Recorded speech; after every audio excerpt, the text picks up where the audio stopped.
We'll start with an example of ARR. There are two projects, X and Y.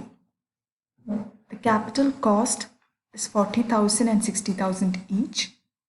And you can see the earnings after depreciation. First year it is 5,000, 7,000, 6,000, followed again by 6,000.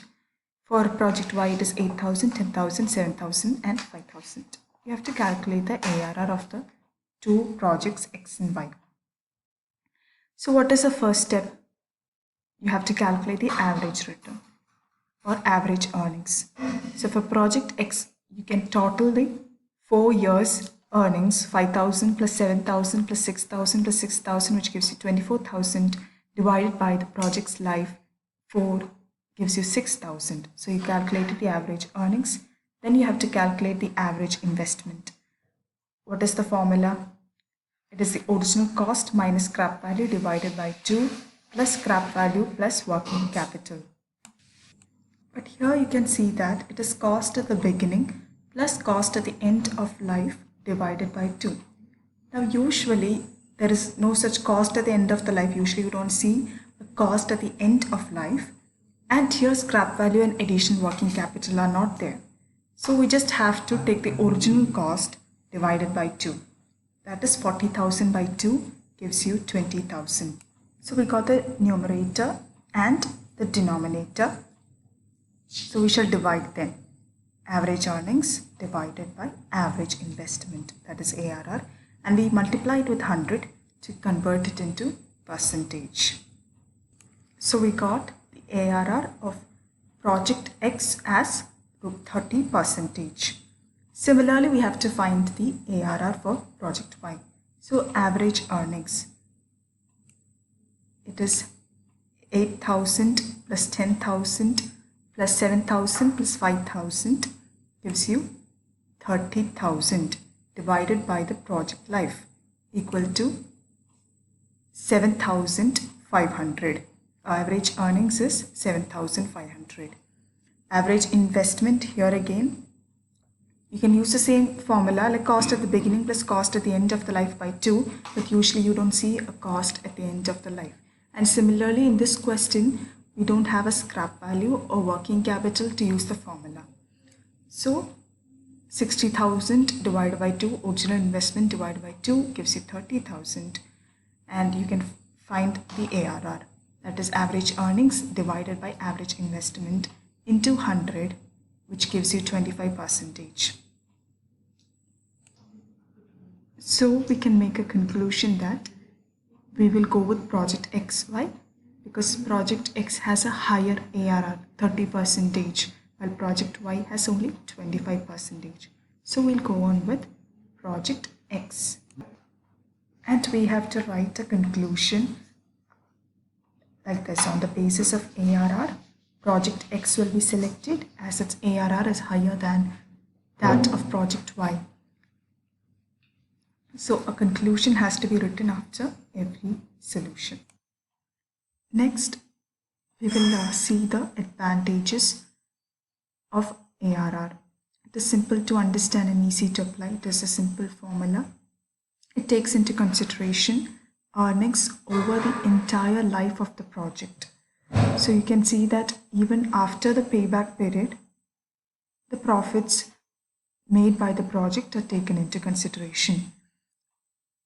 Similarly, it considers profitability of the investment. The profitability that is throughout the project, the earnings matters in this ARR.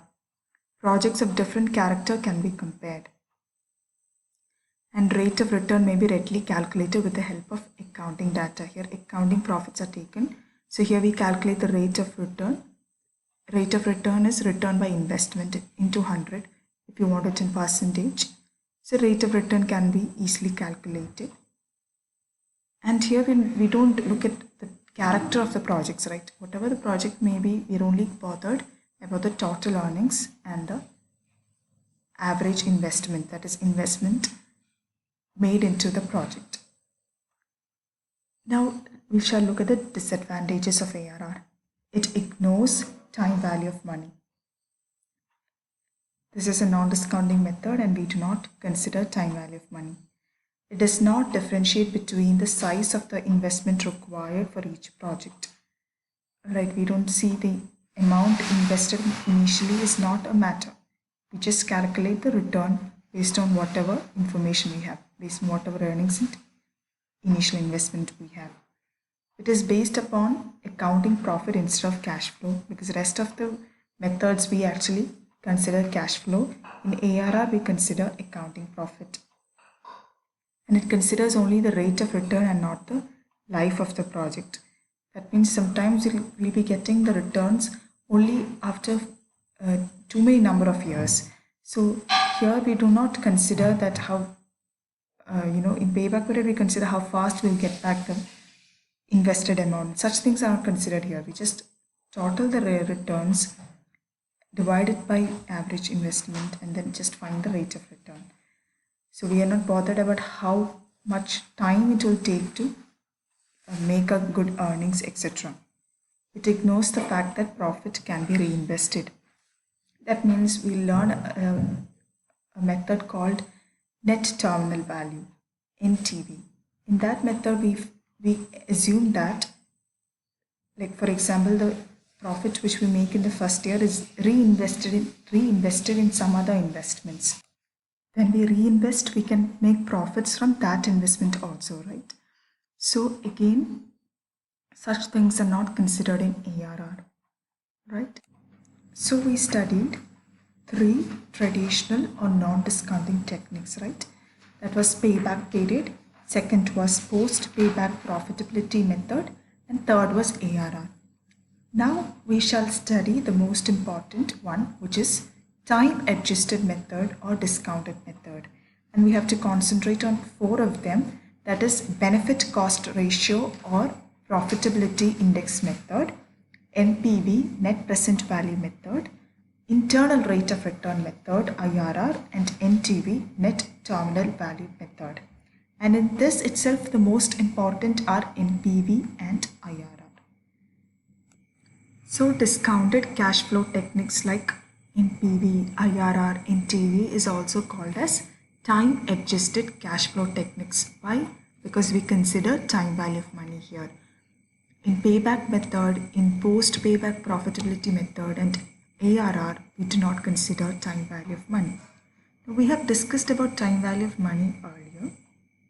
So the concept of time value of money was money received today has a higher value than the money receivable in future.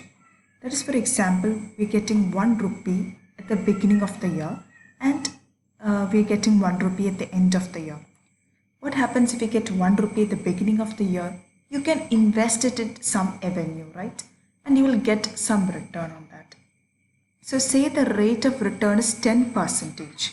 So on 1 rupee, 10% means 0.1 rupee, right? 10% of 1 rupee is 0.1. So a total of 1.1 rupee you will get at the end of the year. While in the second case, you're getting 1 rupee at the end of the year and you're not able to invest it anywhere and you will not get a rate of return. So getting 1 rupee now, you can invest it at some place and it will become 1.1 rupee at the end of the year, for example. But the other case, you cannot invest it anywhere. So it is always better to get 1 rupee now or 1 rupee today than getting it on a future date. And that is why we say that money received today has higher value than money receivable in future, because we can invest it in somewhere, in some place, in some avenue, and you can get a return on that. 2 major concepts to learn in time value of money are discounting and compounding. All right. Discounting is to find the present value and compounding is used to find the future value. Okay. So to understand about compounding, we will look at this example. That is, rupees 100 is invested at the annual interest of 10%. So at the end of 1 year, you will get 10% interest. And the amount you are investing is rupees 100. So today it is the value of rupees 100 is rupees 100 itself. After 1 year, what happens? We'll get 10% interest. So it will be 100 plus 10, that is 110. After 1 year, we're going to again reinvest this 110 rupees, and in the end of 2 years we'll get an interest of 11 rupees. So the amount becomes 121. Alright, again this principal amount and interest, that is 121, we're going to reinvest for the third year, and you will get an interest of 12.1 at the end of the year, and the amount becomes 133.1. So that is how rupee is getting compounded, and that is how we are deriving this formula. FVN, future value, is equal to future value of so much years, n number of years, is equal to PV into 1 plus R whole raised to